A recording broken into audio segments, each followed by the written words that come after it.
Hello everyone. ఈ వీడియోలో మనం కొన్ని ప్రాబ్లమ్స్ అండ్ సొల్యూషన్స్ చూద్దాం. సో ఈ ప్రాబ్లమ్స్ అనేవి ప్రీవియస్ లెక్చర్స్లో డిస్కస్ చేసిన decision control in C using if and if else statements and also switch statement మనం థియరీ చెప్పాము ఇఫ్కి స్విచ్కి. సో ఆ రెండింటికి బేస్డ్గా ఈ ప్రాబ్లమ్స్ నేను కొన్ని టెక్స్ట్ బుక్ నుంచి సెలెక్ట్ చేశాను. సో ఈ ప్రాబ్లమ్స్ నేను గిట్హబ్లో కూడా అప్లోడ్ చేస్తానండి. సో దట్ మీరు తర్వాత వెళ్ళి చూసుకోవచ్చు దీని సొల్యూషన్స్. సో ఫస్ట్ ప్రాబ్లం వచ్చేసి if cost price and selling price of an item is input through the keyboard, write a program to determine whether the seller has made profit or incurred loss. Also determine how much profit he made or loss incurred.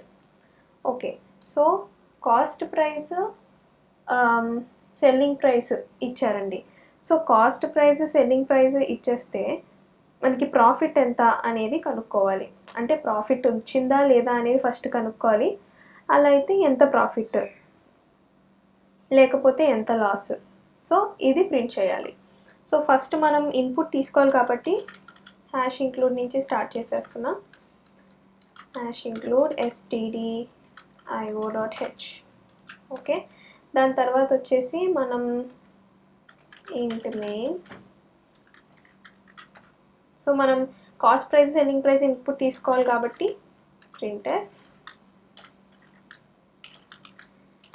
Enter cost price and selling price.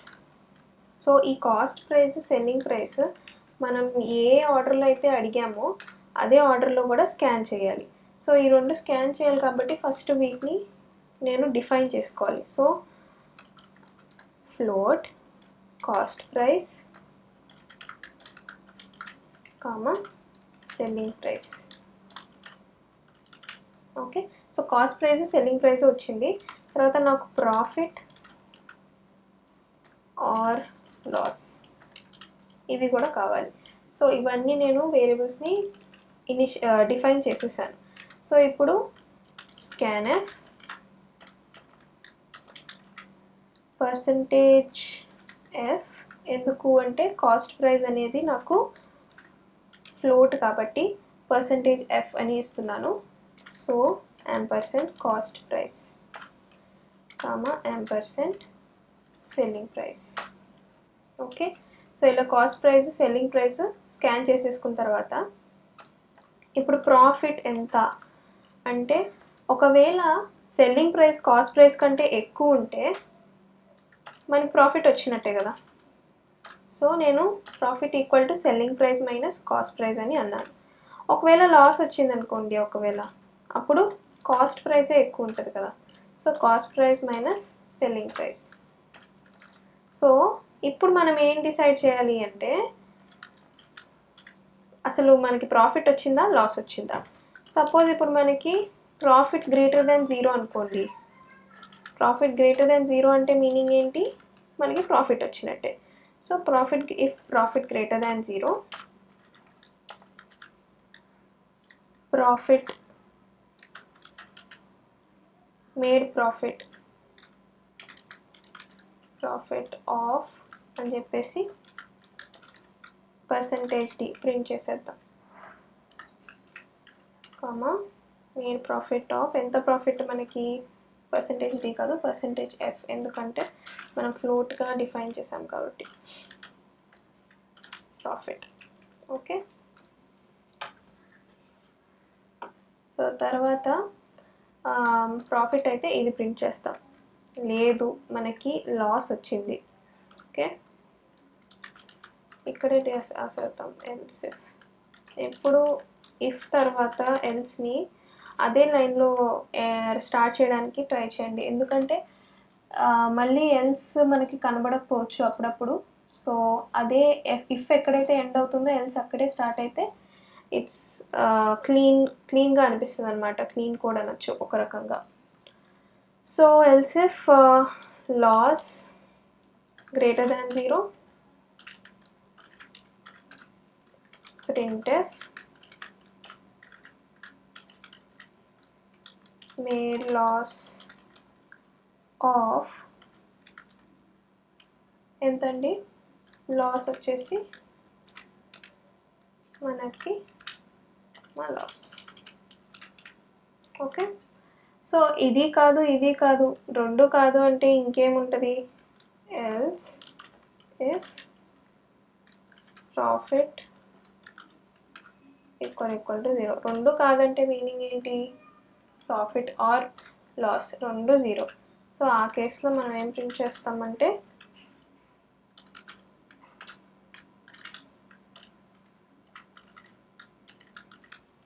no loss and no profit.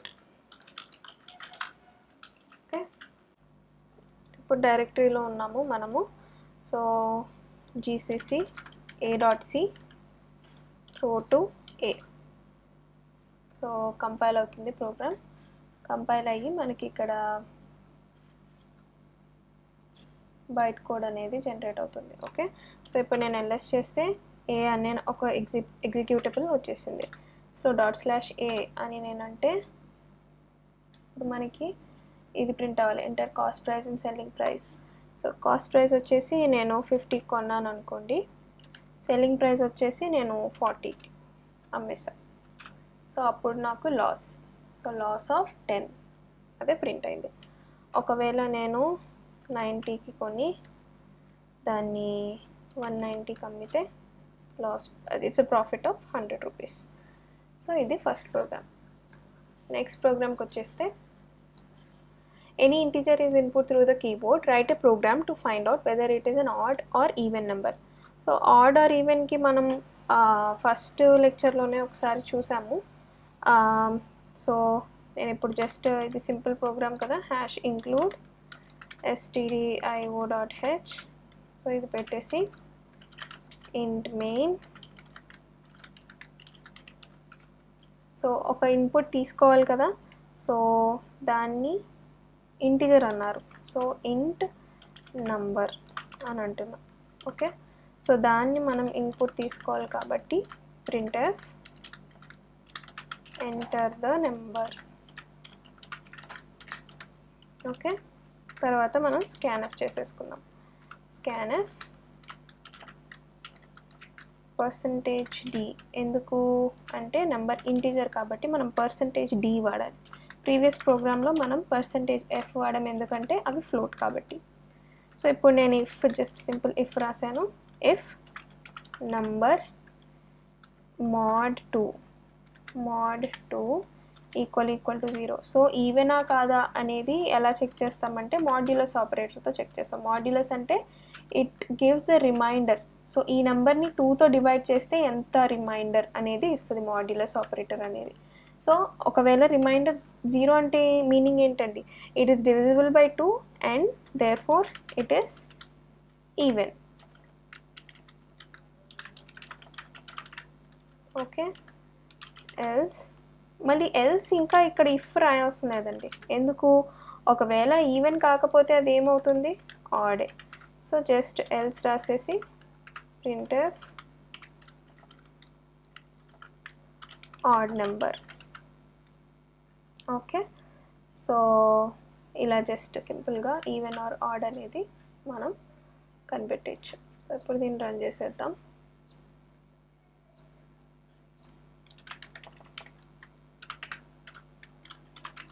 So మనకి b.c అనేది ఇక్కడ ఉంది, save చేసేద్దాం. gcc b.c through to p. So ఇప్పుడు అది compile అవుతుంది, మనకి b అనే ఒక ఎగ్జిక్యూటబుల్ ఫైల్ని జనరేట్ చేస్తుంది. సో ఇప్పుడు నేను ls చేస్తే b అనే ఎగ్జిక్యూటబుల్ ఫైల్ ఉంది, ./b. సో మనకి ఫస్ట్ ఏం ప్రింట్ అవ్వాలి అంటే ఎంటర్ ద నెంబర్. సో నేను ఇప్పుడు 5 ఇచ్చాను, it is odd number. So 5 is odd number కాబట్టి ఆడ్ నెంబర్. సో నేను ఇప్పుడు 6 ఇస్తాను, even number.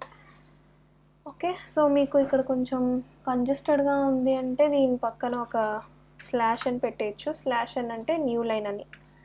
So new line character పెట్టేస్తే అది నెక్స్ట్ లైన్లో ప్రింట్ అయిపోతుంది. Okay,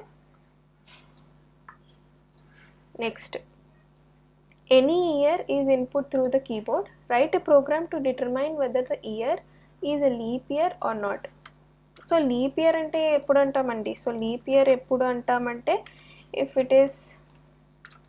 if year is divisible by 400 or 100 then it is a leap year.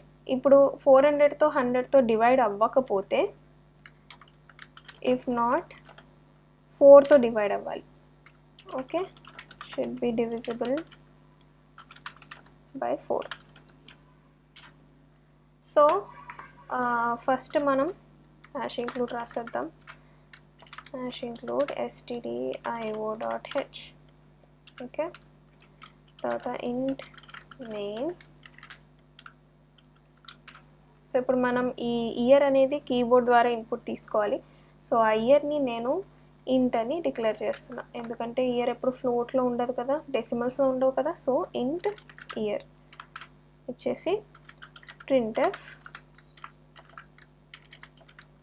Enter the year. Okay, దాన్ని scan చేసేస్తున్నా. స్కానర్ ఇక్కడ ఏం ఐడెంటిఫైయర్ వాడాలండి? %d ampersand year. ampersand అనేది ఇంపార్టెంట్. సో ఇప్పుడు ఫస్ట్ నేను అది 400తో డివిజిబులా కాదా అనేది చూస్తా.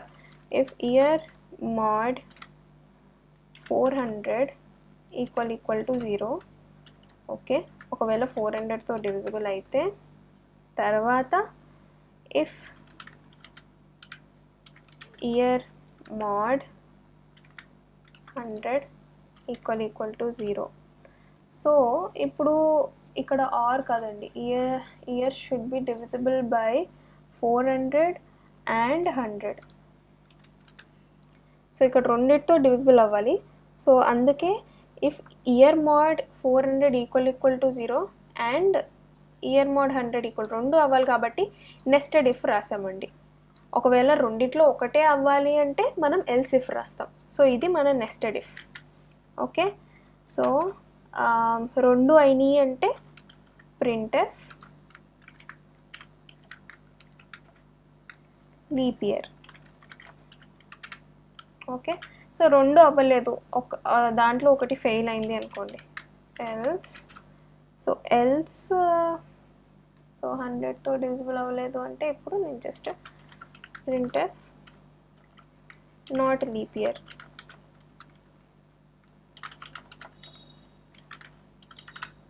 ఓకే, తర్వాత ఇప్పుడు ఈ రెండిటితో డివిజిబుల్ అవ్వలేదు అంటే 400తో డివిజిబుల్ అవ్వలేదు అంటే నెక్స్ట్ మనం ఏం చెక్ చేయొచ్చు? ఎల్స్ అవ్వలేదు అంటే if year mod 100. So year mod 4 ఏం చెప్పామండి? 400 అండ్ 100తో అవ్వాలి. ఏదైనా ఒక్కదాంతో అవ్వకపోయినా కనీసం 4th అన్న డివిజిబుల్ అవ్వాలి. So printf leap year. Okay, else printf not a leap year. Okay, so ఇది ప్రోగ్రామ్. సో ఇప్పుడు మనం ఈ ప్రోగ్రామ్ని చాలా పెద్దగా రాసాము, దీన్ని సింప్లిఫై కూడా చేయొచ్చు. సో నేను జస్ట్ ఈ ప్రోగ్రామ్ని రన్ చేసేసి ఒకసారి చూస్తాను, అంతలోపు మీరు సింప్లిఫై ఎలా చేయాలో ఆలోచించండి. ఓకే,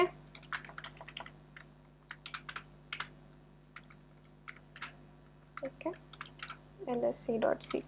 సో ఇప్పుడు c.cని సేవ్ చేసేద్దాం. gcc c.c throw to c. So దీన్ని సింప్లిఫై చేయాలి అంటే నేను లాజికల్ ఆపరేటర్స్ వాడి ఎలా సింప్లిఫై చేయాలి అనేది అడుగుతున్నాను. సో మీకు గనక ఏమన్నా ఆలోచన వస్తే జస్ట్ ట్రై చేయండి. సో ఇప్పుడు నేను .c అంటున్నా. సో ఒక year input enter the year అని ప్రింట్ అయింది. సో నేను 1000 అని ఎంటర్ చేశాను. So it's a leap year. ఇప్పుడు నేను మళ్ళీ ఇంకోసారి 1899 అని చేశాను. So it's not leap year, it's not divisible by 4 కదా. So it's not a leap year. So ఇంత పెద్ద ప్రోగ్రామ్ని ఇప్పుడు నేను జస్ట్ ఒక దీనిలాగా జస్ట్ ఒక సింపుల్ 2 లైనర్ అనుకోండి, 2 లైన్స్లో ఆర్ 3 లైన్స్లో చేయాలనుకుంటున్నా. సో దాన్ని ఎలా నేను మార్చగలను? సో ఇప్పుడు వచ్చేసి దీన్ని కమెంట్ చేసేద్దాం. ఇప్పుడు నేను లాజికల్ ఆపరేటర్స్ డిస్కస్ చేశాను కదా ప్రీవియస్ లెక్చర్లో. సో లాజికల్ ఆపరేటర్స్ వాడి నేను దీన్ని సాల్వ్ చేస్తా. If year mod 400 equal to 0 and year mod 100 equal to 0, ఈ రెండన్నా అవ్వాలి. సో ఈ రెండు కలిపి అవ్వాలి, ఈ రెండు కలిపన్నా అవ్వాలి, లేదు అని అంటే or just year mod 4 equal to 0 అవ్వాలి. సో ఇది కండిషన్ ఏంటంటే ఈదర్ 400 అండ్ 100 రెండితో డివిజిబుల్ అవ్వాలి, లేదు ఇది ఫాల్స్ అంటే ఇదన్నా ట్రూ అయి ఉండాలి. సో అప్పుడే it's a leap year. So అప్పుడే నేను printf లీప్ ఇయర్ అని ప్రింట్ చేస్తున్నా. ఎల్స్ ఇంకా ఎల్స్ ఇఫ్ అవసరం లేదండి. ఇఫ్ ఎందుకు అవసరం లేదు? ఇందులోకి వెళ్ళలేదు అంటే మీనింగ్ ఏంటి? దేంతోనూ డివిజిబుల్ అవ్వలేదని, రెండు ఫాల్స్ అని. So this is false and this is also false. So ఈ రెండు ఫాల్స్ కాబట్టి ఇంకా అది లీప్ ఇయర్ కాదు, not a leap year.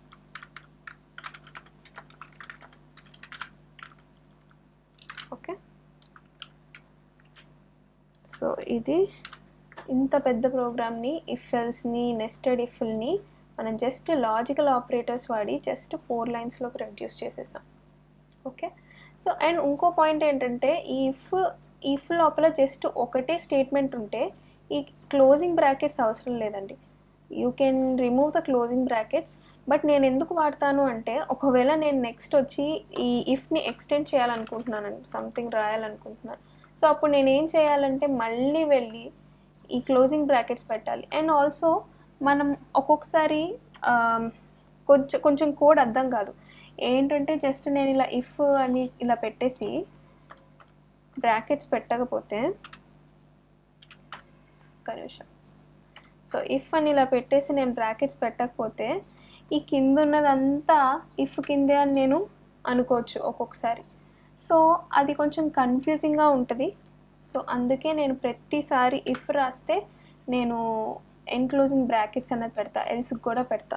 So అది అలా రాస్తే కొంచెం క్లీన్గా ఉంటుంది కోడ్, అండ్ మనకు కూడా కన్ఫ్యూజన్ని అవాయిడ్ చేసేలా ఉంటుంది. సో ఈ ప్రోగ్రామ్ని సేవ్ చేసేసి ఎగ్జిక్యూట్ చేసేద్దాం.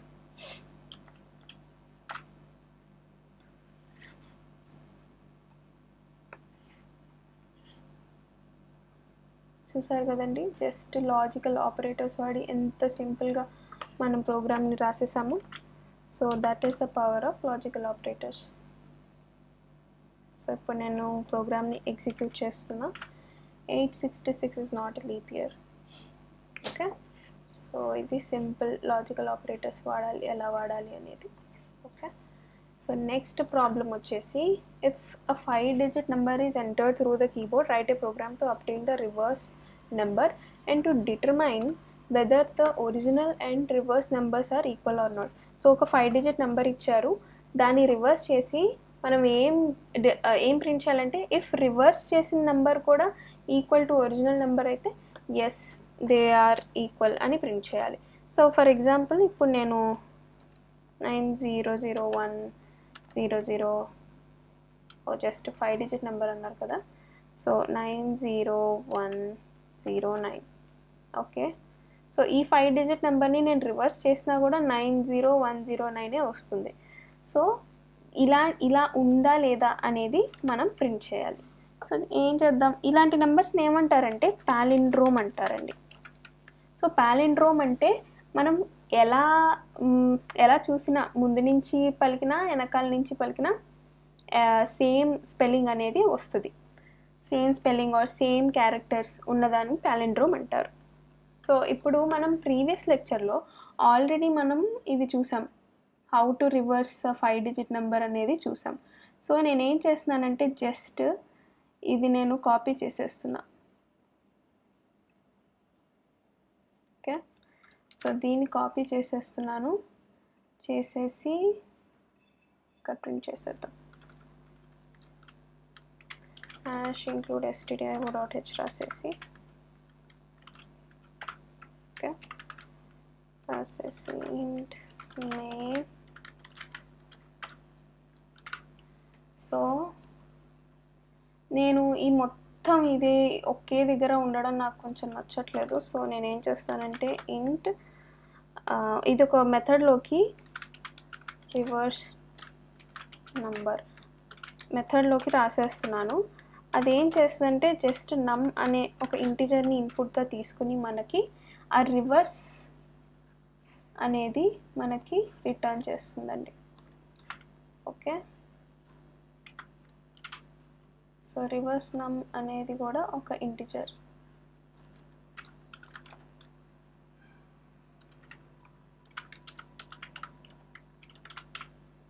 ఓకే, సో మీ కనుక ఈ ప్రాబ్లం రివర్స్ నెంబర్ అనే ప్రాబ్లంకి సొల్యూషన్ చూడాలి అనుకుంటే ప్రీవియస్ లెక్చర్లో నేను ఆల్రెడీ చెప్పాను, అది నేను డిస్క్రిప్షన్ బాక్స్లో ఇస్తాను, అది మీరు చెక్ చేసుకోండి.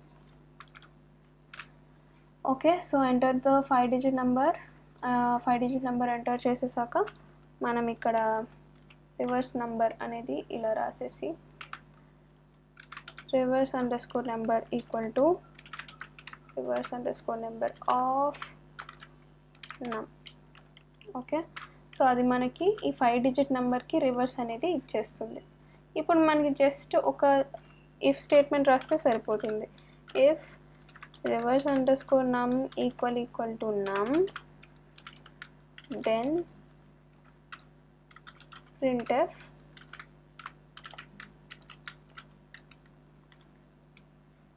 this number is a palindrome. Okay, else printf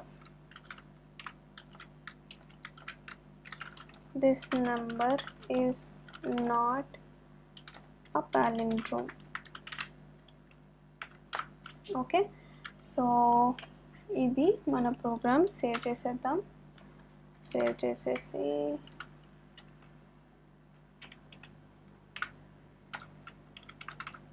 so d.c మనకు అక్కడ ఉంది కదా, సో d.cని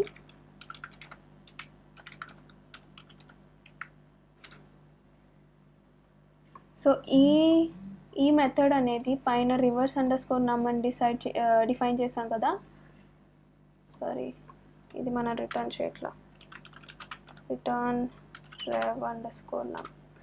ఈ మెథడ్ అనేది జస్ట్ 5 డిజిట్ నెంబర్స్కే రివర్స్ నెంబర్ని కనిపెడుతుంది. ఒకవేళ మీకు n డిజిట్ నెంబర్కి కావాలి అంటే మీరు లూప్స్ స్టడీ చేయాలి. సో లూప్స్ అనేది మనం నెక్స్ట్ చాప్టర్లో చూస్తాం. సో ఆ లూప్ స్టడీ చేశాక n డిజిట్ నెంబర్కి ఎలా రివర్స్ కనుక్కోవాలనేదే చూస్తాం మనం. సో ఇప్పుడు కంపైల్ అయిపోయింది. కంపైల్ అయిపోయిన తర్వాత ఇప్పుడు మనకి ఏం ప్రింట్ అవుతుందంటే enter 5 digit numbers. 5 digit number enter చేసేస్తాం. సేమ్ అదే 9001009 అదే ఎంటర్ చేద్దాం. This is a palindrome, right? ఒకవేళ జస్ట్ ఒక ర్యాండమ్ నెంబర్ ఎంటర్ చేస్తే this is not a palindrome. So అది palindrome ప్రాబ్లం. నెక్స్ట్ వచ్చేసి మనకి if the ages of Ram, Shyam and Ajay are input through the keyboard, write a program to determine the youngest of the three. So మనకి రామ, శ్యామ, అజయ్ అనే ముగ్గురి వ్యక్తుల age అనేది ఇస్తున్నారు.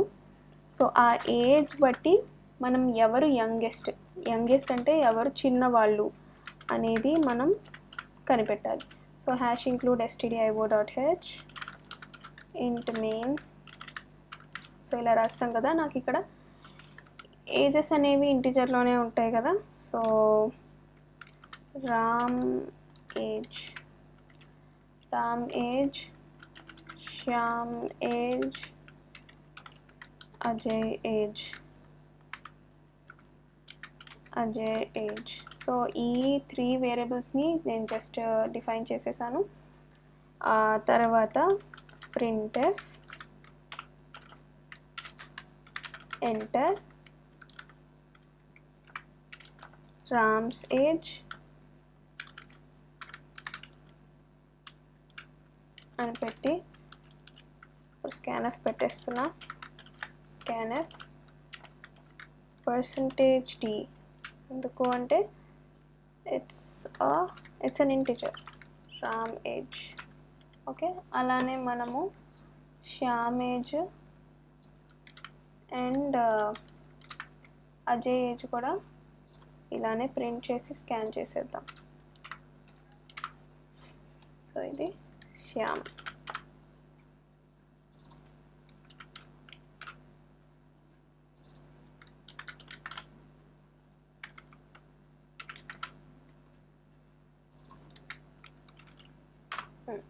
So ఇప్పుడు మన ఏజెస్ అన్ని స్కాన్ అయిపోయాయి. తర్వాత మనం ముగ్గురులో యంగెస్ట్ ఎవరు అనేది కనుక్కోవాలి. సో ఫస్ట్ నేను ఒక ఇఫ్ రాస్తున్నాను. If Ram age greater than Shyam age. So Ram Shyam కంటే పెద్దోడండి. సో ఈ కేసులో ఇంకా టూ కేసెస్ ఉంటాయి. ఏంటి, అజయ్ రామ్ కంటే పెద్దోడు అవ్వచ్చు. అప్పుడు ఏమవుతుంది, అజయ్ అందరికంటే పెద్దోడు, శ్యామ్ అందరికంటే చిన్నోడు. ఒకవేళ అజయ్ శ్యామ్ కంటే చిన్నోడు అయితే అప్పుడు అజయ్ చిన్నోడు అవుతాడు. ఓకే, అది కాదు, అజయ్ రామ్ కంటే పెద్దోడు కాదు, శ్యామ్ కంటే కూడా చిన్నోడు కాదు. సో అప్పుడు ఏమవుతుంది, అజయ్ మధ్యలో ఉంటాడు, శ్యామ్ అనేవాడు యంగెస్ట్ అవుతాడు. సో అలానే నేను ఒక ఇఫ్ స్టేట్మెంట్ రాస్తున్నా. If Ajay age is greater than Ram age. Okay, Ajay age Ram age కంటే ఎక్కువైతే అప్పుడు జస్ట్ మనకు తెలిసిపోయింది ఏంటి, శ్యామే చిన్నవాడు అని. So Shyam is youngest. Okay, else if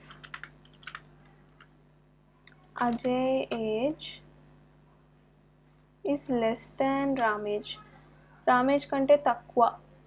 so else అంటే ఇక్కడ ఎల్స్లోకి ఎందుకు వచ్చాము, అజయ్ ఏజ్ రామ్ ఏజ్ కంటే తక్కువ. కానీ మనకి ఏం తెలియదంటే అజయ్ ఏజ్ శ్యామ్ ఏజ్ కంటే కూడా తక్కువ అనేది మనకి తెలియదు. సో ఇప్పుడు నేను అది రాస్తున్నా. Ajay age greater than Shyam age అంటే అప్పుడు ఏంటి, శ్యామే యంగెస్ట్.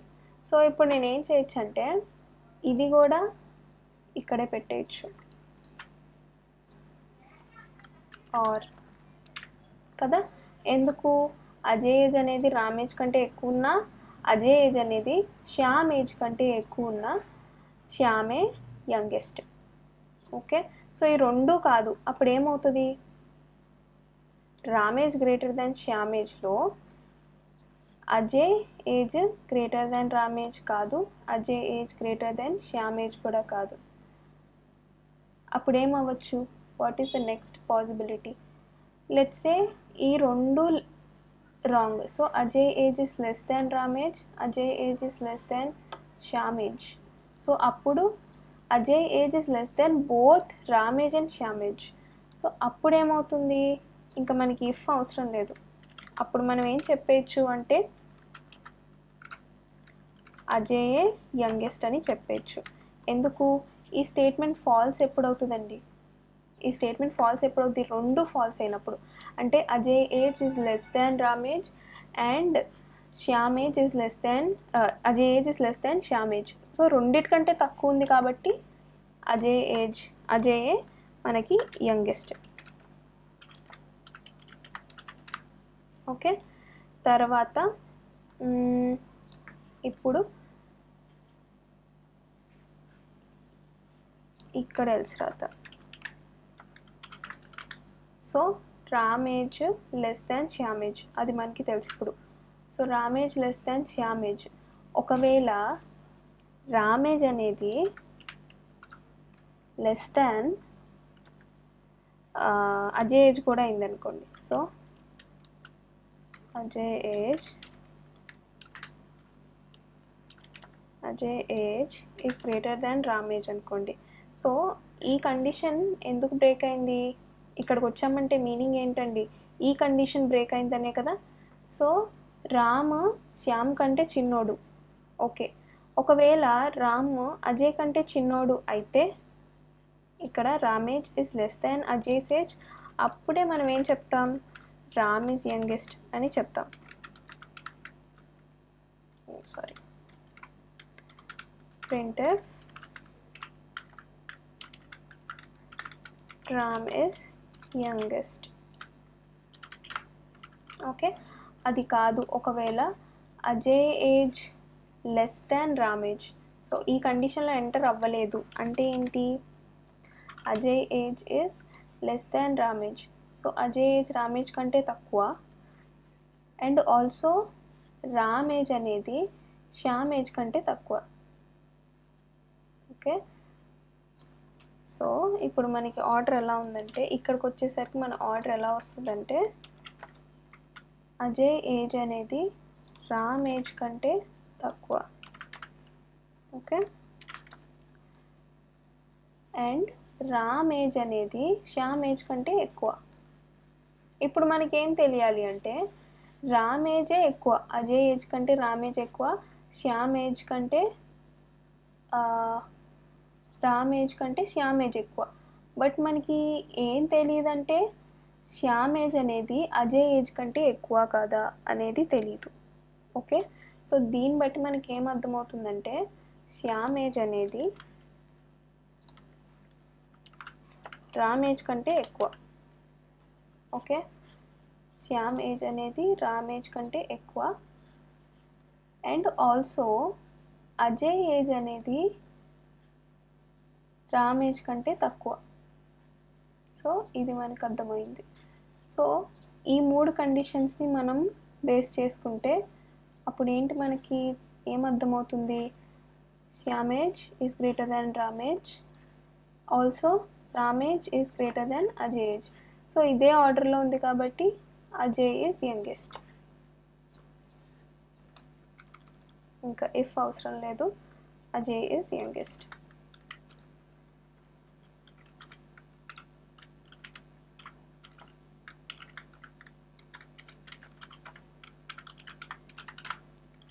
ఓకే, సో ఇది మన కంప్లీట్ ప్రోగ్రామ్.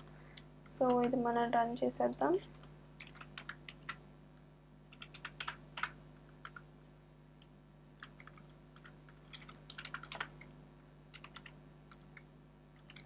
ఇప్పటికీ కొంచెం కన్ఫ్యూజన్గానే ఉంది ప్రోగ్రాము. సో ఒక్కసారి రన్ చేసి చూసేద్దాం కరెక్టో కాదు. Shyam is youngest, Ajay is youngest, Ajay is youngest, Ram is youngest. Okay, so /e. So Ajay age 72 అనుకోండి. ఓకే, సారీ, ఇంకా మనం మళ్ళీ ఎగ్జిక్యూట్ చేద్దాం. సో అజయ్ ఏజ్ అనేది 72 అనుకోండి. ఓకే, శ్యామ్ ఏజ్ అనేది 68 అనుకోండి. Sorry, Ram age 72, Shyam age 68, Ajay age అనేది 91. యంగెస్ట్ ఎవరు అవ్వాలి? Shyam is youngest. ఓకే, మళ్ళీ ఎగ్జిక్యూట్ చేద్దాం. రామ్ యంగెస్ట్ అనుకుందాం. Ram is youngest. ఇప్పుడు శ్యామ్ యంగెస్ట్ అనుకుందాం.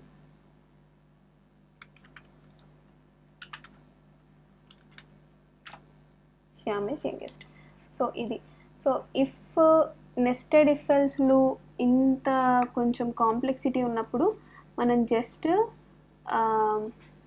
ఇక్కడ కంపారిజన్ కాబట్టి జస్ట్ మనం ఒక డయాగ్రామ్ గీసుకుంటే అర్థమైపోతుంది. ఈ ఇఫ్ బ్రేక్ అయితే ఏంటి మీనింగ్, ఈ ఎల్స్ ఇఫ్ బ్రేక్ అయితే మీనింగ్ ఏంటి. సో దాన్ని బట్టి మనము మిగిలిన పాసిబిలిటీస్ని మనం ఇక్కడ ఎల్స్ ఇఫ్లో పెట్టుకోవాలి. సో ఇక్కడ మనం ఎల్స్ ఇఫ్ ఎందుకు రాలేదంటే ఇంకేం పాసిబిలిటీస్ ఉండవు. బేసిక్లీ ఈ 2 బ్రేక్ అయ్యాయంటే మీనింగ్ ఏంటంటే అజయ్ చిన్నోడని మీనింగ్. ఓకే, అది. ఇది మన ప్రోగ్రామ్. కొంచెం కన్ఫ్యూజన్గా ఉంటే మళ్ళీ చూసుకోండి. ఈ నెస్టెడ్ ఇఫ్ ఎల్స్లో కొంచెం జాగ్రత్తగా ఉండాలి, ఎందుకంటే మనం పాసిబుల్ కేసెస్ అన్నీ చూసుకోవాలి. దాని తర్వాతే మనం ఇఫ్లు ఎల్స్ ఇఫ్లో కండిషన్స్ మనం రాయాలి. సో ఇది కొంచెం జాగ్రత్తగా చూసుకోండి. నెక్స్ట్ ప్రోగ్రామ్ వచ్చేసి స్విచ్ కేస్ మీద ఒక ప్రోగ్రామ్ చూద్దాం. సో ఈ ప్రోగ్రామ్ వచ్చేసి write a program to input a number from keyboard, also input a choice number based on value of choice perform following.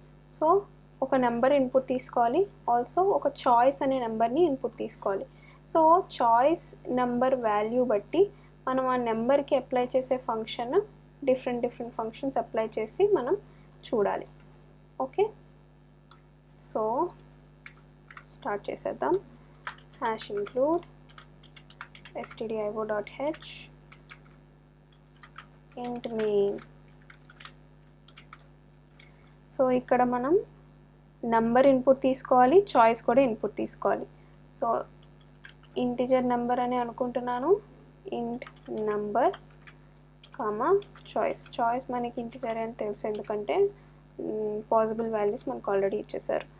So printf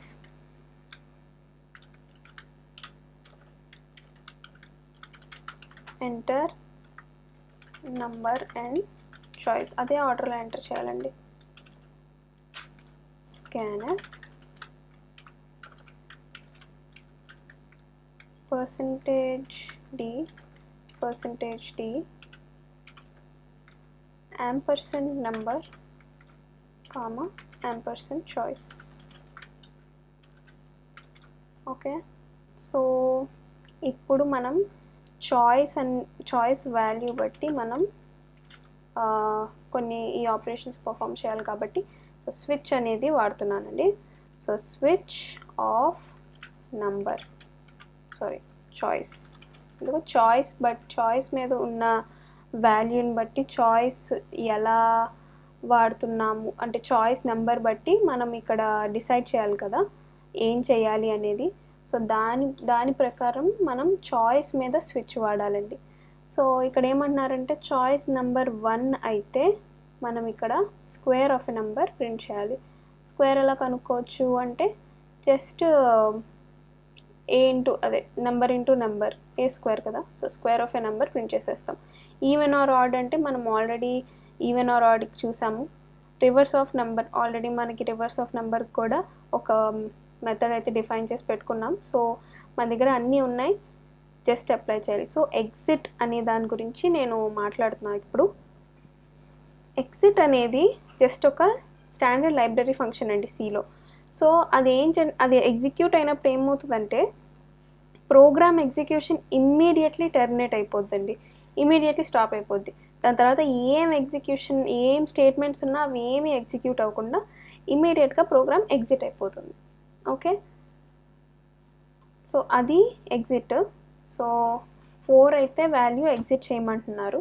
so దాన్ని బట్టి నేను ఇక్కడ ప్రోగ్రామ్ రాస్తున్నా. సో స్విచ్ మనకి చాయిస్ మీద, so choice case 1. Okay, case 1 choice అయితే square of number print చేయమంటున్నారు. Printer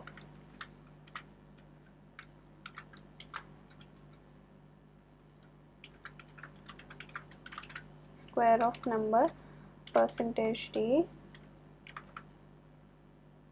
number star number. Okay, so case 1 రాసాక మనం ఇక్కడ బ్రేక్ రాయాలి, ఇది చాలా ఇంపార్టెంట్. బ్రేక్ రాయకపోతే దీని తర్వాత ఉన్న కేసులన్నీ ఎగ్జిక్యూట్ అయిపోతాయి.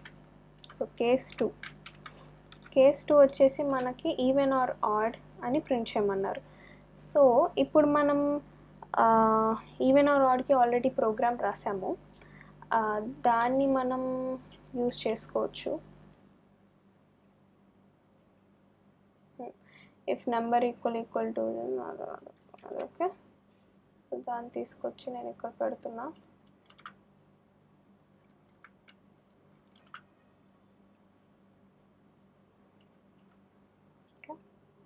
So if number mod 2 equal to even number else odd number, so దాన్ని ఇక్కడ పెట్టేశాను.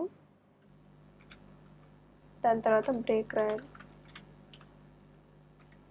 ఓకే, తర్వాత కేస్ 3 కూడా మన దగ్గర ఒక ఫంక్షన్ ఉంది కదా, function reverse underscore number. So let's assume ఇది 5 డిజిట్ నెంబర్ అనుకుందాం.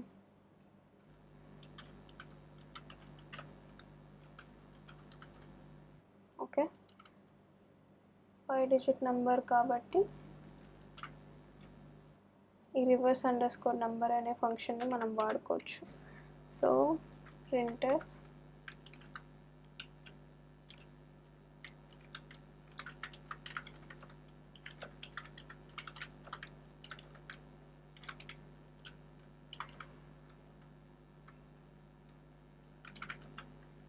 Reverse underscore number of number. Okay, so ఇది కేస్ 3. తర్వాత బ్రేక్ మర్చిపోకూడదు. తర్వాత కేస్ 4. సో కేస్ 4లో మనం జస్ట్ ఎగ్జిట్ అవ్వాలంటున్నాం కదండి. సో ఎగ్జిట్ ఆఫ్ ఇది ఒక లైబ్రరీ ఫంక్షన్. సో అది ఆటోమేటిక్గా డిటెక్ట్ అయిపోతుంది ఇది లైబ్రరీ ఫంక్షన్ అని. అది ప్రోగ్రామ్ ఎగ్జిట్ అయిపోతుంది మనకి. ఓకే, సో ఇప్పుడు జస్ట్ ఎగ్జిక్యూట్ చేసేద్దాం ప్రోగ్రామ్ని.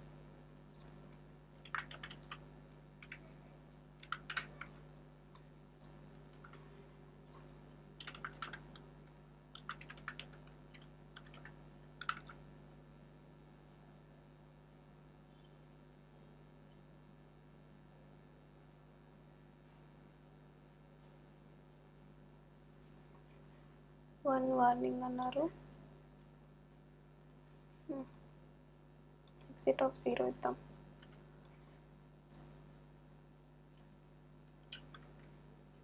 సేవ్ చేయలేదు. ఓకే,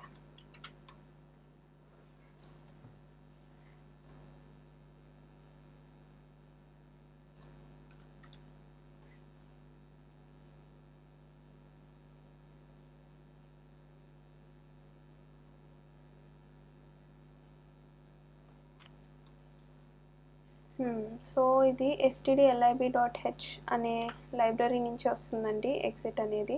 సో దాన్ని మనం ఇక్కడ ఇంపోర్ట్ చేసుకోవాలి. సో ఎలా అయితే మనం printf స్టేట్మెంట్కి ఎలా అయితే మనం stdio.hని ఇంపోర్ట్ చేసుకున్నామో అలానే stdlib.hని కూడా ఇంపోర్ట్ చేసుకోవాలి.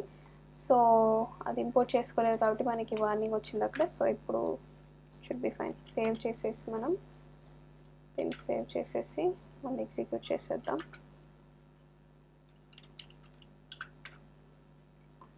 అప్పుడు it should be fine.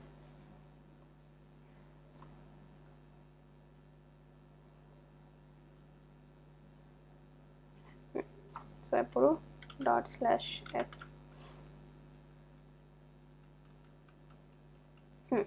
Enter number and choice. So ఇప్పుడు నేను 7 అనే నెంబర్ ఎంటర్ చేసి 1 అనే చాయిస్ చూస్ చేస్తున్నాను. So square of number is 49. So next ఏంటి, కేస్ 2 ఆర్డర్ ఈవెన్ కదా. సో దీనికి కూడా నేను 6 అనే నెంబర్ ఎంటర్ చేశాను. సో ఇట్ షుడ్ ప్రింట్ ఓ చాయిస్ ఎంటర్ చేయలేదు. So 2. So even number. So next వచ్చేసి రివర్స్ ఆఫ్ ఎ నెంబర్ అన్నాం. సో ఎంటర్ చేశాను. తర్వాత 3 చాయిస్ 3 ఎంటర్ చేస్తే నాకు reverse of a number print అయిపోయింది. ఓకే, సో ఇది మనకి స్విచ్ స్టేట్మెంట్ ఎలా వాడాలనేది. సో నేను ఒకసారి మీకు కండిషనల్ ఆపరేటర్ అనేది చెప్పా కదా, టెర్నరీ కండిషనల్ ఆపరేటర్ అనేది. సో ఇప్పుడు అది వాడి మనం ఈ ఆర్డర్ ఈవెన్ ఎలా డిసైడ్ చేస్తారు అనేది చూద్దాం. So number mod 2. Okay, number mod 2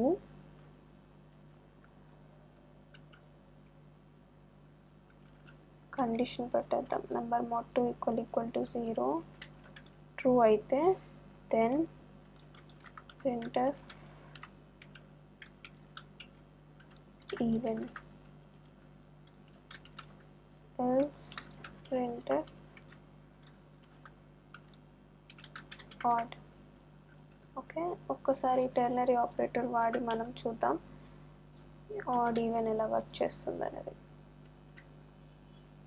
ఒకసారి చేంజ్ చేస్తే మళ్ళీ కంపైల్ చేయాలండి, ఎందుకంటే ప్రీవియస్లీ కంపైల్ చేసిన ఫైల్ అనేది మనం ఇంతకుముందు రాసిన కోడ్కి.